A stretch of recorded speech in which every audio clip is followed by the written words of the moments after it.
So, Game of Thrones and The Witcher. You are gonna come out of this video 100% convinced that Witcher is Game of Thrones. But first, Game of Thrones style, an overly long intro. Sometimes I'm like a whisper in a riot, but I grow stronger, keep believing.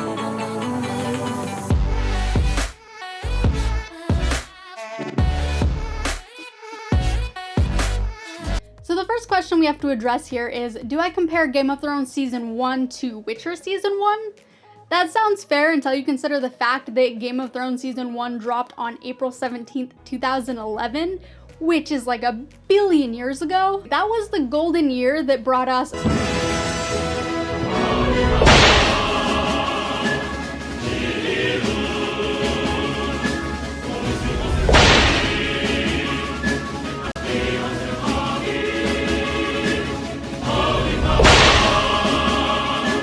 yes, I measure all years in terms of what cat memes were popular at the time, and if you aren't doing that, you are doing something wrong. But then, is it fair to compare the 8th season of a show to the 1st season of a show? After all, Game of Thrones Season 8 had a budget of $90 million, whereas Witcher Season 1 was working with a measly, slim, pathetic $80 million. Though, to be fair, the Game of Thrones Season 8 budget would have had to be a lot bigger if they'd bothered to hire actual writers for that season. Oh, burn! So I'm gonna compare Season 1 of The Witcher to all 8 seasons of Game of Thrones because there's no right answer. Alright, so first things first, we need to address the dragon in the room.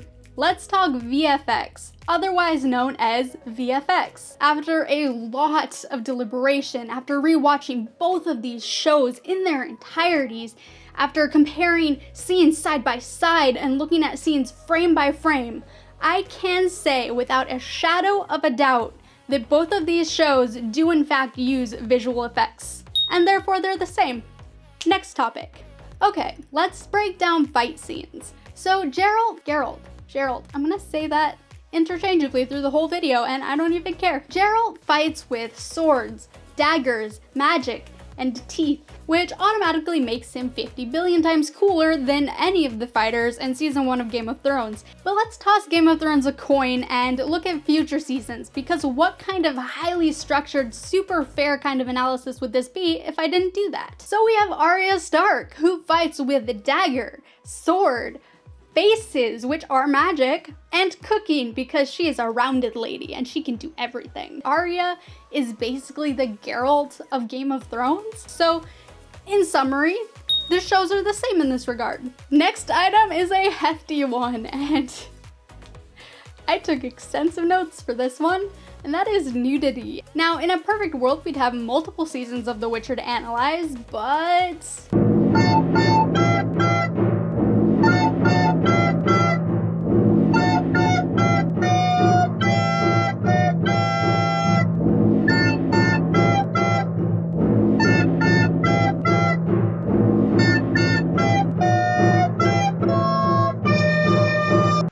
have one. So rather than doing BPS, we're actually going to be calculating BPE. Now for all you film noobs out there, BPS of course stands for boobs per season, and then of course, BPE stands for boobs per episode. Now, this term was coined by me a whole 10 minutes ago and is thus very antiquated and very limiting. So we will of course be using the more modern interpretation and version, which is SBPE, which is sexy bits per episode. And yes, I will of course be counting Henry Cavill's pecs as sexy bits, because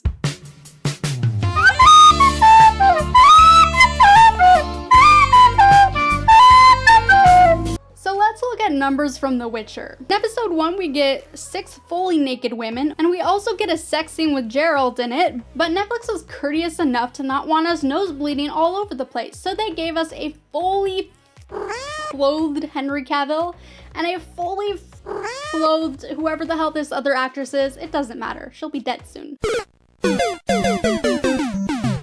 Episode 2. So this episode actually has no sexy bits unless you count naked eel ladies, and if you count naked eel ladies, your opinion doesn't count. Thank you.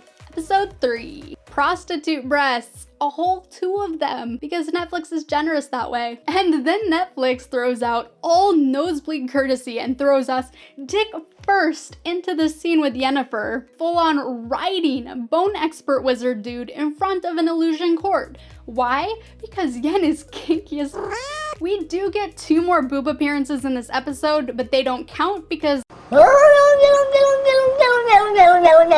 episode number 4, Geralt in the bathtub with Jaskier, is exactly 7.3 sexy bits. Don't at me. I'm your friend. Oh, really? Oh, you usually just let Venus rub chamomile onto your lovely bottom.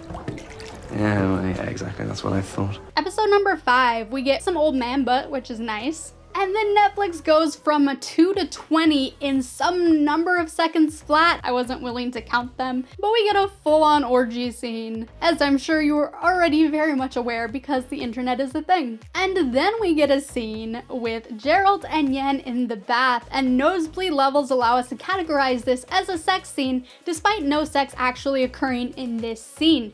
And this is categorized as 12.7 sexy bits because we have a naked Henry Cavill and a naked Anya Charlotta in a bathtub together. Then we get more Yen breasts, yes please, with kinky body paint. And then we get a sex scene which I'm not quite sure we can categorize as a sex scene because it's like fully clothed, and I mean like fully clothed. Like there's a point where we're meant to think that she's pulled out his meat scepter, but then she leans forward a little bit too far and we get a full freaking view of his crotch and his pants are fully closed. Episode number 6. Okay, so episode number 6 has a sex scene, but it's fully clothed. We're not even gonna talk about it, it doesn't matter. But episode number 6 is fully canceled because the book had a full-on implied foursome between Geralt and the sexy warrior ladies and Dragon Daddy himself, and just like, why? Are you upset? Khajiit is very upset about this atrocity. We are going to write a very strongly worded letter to Netflix because you just know that Game of Thrones would have taken that scene. Not only would they have made it, but they would have made it like a minute longer than it needed to be. Yeah. And look, you have to understand that my disappointment was furthered by the fact that in the show, this scene starts out with Jaskier in it. So I'm over here like, are we gonna get to see Jaskier in a sex scene? But no, my dreams are torn away from me, ripped to shreds. That's what you did to me, Netflix. You killed them. You killed my dreams. I'm not saying that I need a Jaskier sex scene, but I mean, if they want to, like, if they feel it's important to the narrative, like, I'd be okay with it. And episodes 7 and 8 have no sexy bits at all because the show was off focusing on series-centric battles and wars and conflicts and all that Now, Game of Thrones.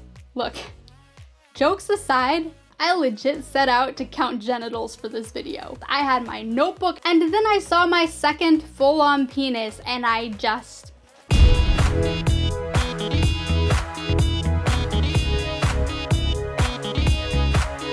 And then I sat down and contemplated my existence for a whole 5 seconds. So look, I'm not gonna sit down and break down season 1 of Game of Thrones nudity and sex scenes because Netflix is apparently afraid of penises in The Witcher. Valley of penis, oh god. I mean, I get it, they probably couldn't afford Henry Cavill's dick on their measly 80 million, but they could have tossed Jaskier a few coins. The Game of Thrones compilation of sex scenes for season 1 is longer than the Witcher compilation of nudity and sex scenes. Not just longer, twice as long. And yes, you can find both compilations on Pornhub, which I definitely know from a Reddit comment. That's a place you'd find something like that out, right? And we can hope for more nudity in future seasons, but from here on out, all is lost because season 2 of Game of Thrones has naked Natalie Dormer.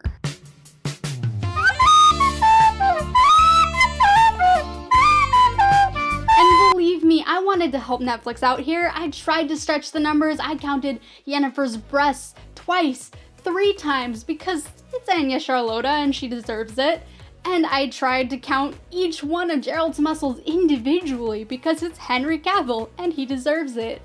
But even then, it's just... They're not the same. Okay, now let's talk intros. Yes, I know no one cares about intros because anyone consuming Netflix in a non-binge fashion is doing it wrong, but I cannot pass up an excuse to talk about HBO intros because HBO intros. HBO objectively makes the best intros of any producer on earth. Have you seen the His Dark Materials intro? Okay, but actually, like, full pause. Have you seen the Westworld intro? And the Game of Thrones intro gives us a full-on freaking animated map. I mean, who the hell thinks it's a good idea to put that much time and effort and money into an intro? People who have the best intros of any producer on earth. That's who. Not the same. Let's talk music. Now, even thinking of the lyrics of that one song, I can hear the ringing of that copy strike bell. It's not actually a bell. No part of the graphic looks like a bell. But I cannot make this video and not play it. So please enjoy this clip from this Meow Mixed version that I full on freaking made.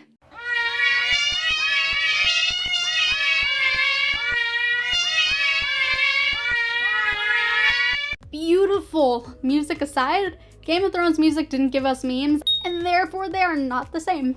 Next up, we have to talk about incest level. Yeah, we're doing that. Now, to keep things fair, we're gonna compare season 1 Game of Thrones to season 1 of The Witcher, so you can put away your complex mixed feelings surrounding. So in The Witcher, we have a brother who rapes a sister and gets her pregnant, and it results in a horrifying monster. In Game of Thrones, we have a brother who rapes a sister and gets her pregnant, and it results in a horrifying monster. So point to them being the same. Next up, magical creatures. So Game of Thrones has Grumpkins and Snarks. You're a smart boy. You don't believe that nonsense. But we do get zombies, baby dragons the size of house cats that my house cats could eat, and dire wolves, which are like wolves, but dire. And they are cute and awesome, but their magical level is like a 5 on a scale of 5 to 50. By contrast, The Witcher gave us Kikimora, which is that disgusting as creature that looks like a golem got a little too friendly with an acromantula, Sylvans, Strigas, Assassins, which I couldn't actually find canon information from the books on, so I don't know if that's a creature or if it's just a magical creation meant to slice open babies. Dopplers, then we have the Djinn, the Hirka, which is this super adorable fawn-like creature that Jaskier wants to take home and turn into a house pet, because that's definitely how that went down. Ghouls, which are like mutant earthworms who had mutant babies with mutant Voldemort from that time where he looked like a mutant baby. And then we have Dragon Daddy. And unicorns, which we haven't actually seen yet, but I swear, if we get to the end of this Netflix adaptation and Netflix has not provided the audience with the information that Geralt and Yen have on a stuffed unicorn and that Yen is super into it because she's kinky as I will riot in the streets. So taking into account that extensive data, it's very obvious that both of these shows have magical creatures in it, and therefore they are the same. Next, let's talk about episode length. Now, I'm gonna just compare the pilot episodes because frankly, I'm tired and the script is too long. So episode 1 of The Witcher is exactly 1 hour, 1 minute, and 3 seconds long because apparently they didn't have the courtesy to shave off 2 whole seconds for the sake of the sanity of all of the millions of people who went and looked at and noted the exact length of episode 1. Game of Thrones, on the other hand, is exactly 1 hour, 2 minutes, and 11 seconds long. Point 2, not the same. And while we're at it, Game of Thrones season 1 has 10 episodes, whereas The Witcher season 1 has 8 episodes, which is also not the same. Now let's talk politics. Game of Thrones is all about dumb politics. And Witcher, on the other hand, is all about Geralt saying and Fuck. and all of the characters pretending that politics don't exist until soldiers are showing up and booping them right on the face. So point to them not being the same. Next up, magic. So Game of Thrones season 1 magic consists of essentially zombies, and a girl who likes to stick her limbs into fire a lot. Also bird dreams, I guess, count. By contrast, we have The Witcher.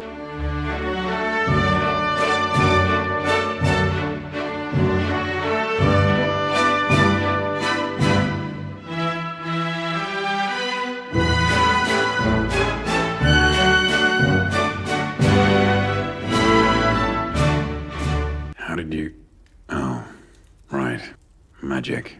Both shows have magic and mages who use magic to be young and sexy. Therefore, these shows are exactly the same. Next up, gore. They both show innards spilling out and heads being chopped off, and in my expert opinion, that means they're at the same gore level, so point to them being the same. Moral grayness. Now, I just did a 25-minute long video on this topic, so I can say with utmost credibility and authority that moral grayness is a topic that no one agrees on. So point to them being the same. Next item, most important item, last item, cats. Neither of these two shows have cats in the first season, so in this regard, they are exactly the same. Also, shame on Game of Thrones for ending without telling me what happens to Sir Pounce. Anyways, point to them being the same. So as you can tell, my carefully constructed data that I gathered using certified techniques for comparing TV shows that are fundamentally different and not comparable proves in a landslide The Witcher is in fact the next Game of Thrones, which by extension of course means that House of Dragons is the next Witcher. And if you want to read the book that is the next Hunger Games, Alethea is available in hardcover, paperback, and ebook, and Amazon will lie to you and tell you that it is out of stock, but it's print on demand, so it can't be out of stock. So you just have to order it anyways, because Amazon sucks. And give this video a like if you laughed even once, because those are the rules as declared by the non-canonically late Sir Pounce. Real talk though, this content is really different from my norm, so if this is something you'd like to see from time to time, vote with the like button and the share button. And this doesn't mean share, this is a thumbs up. So thank you so much for watching. As always, I will see you in the next video. Say you believe in your belief.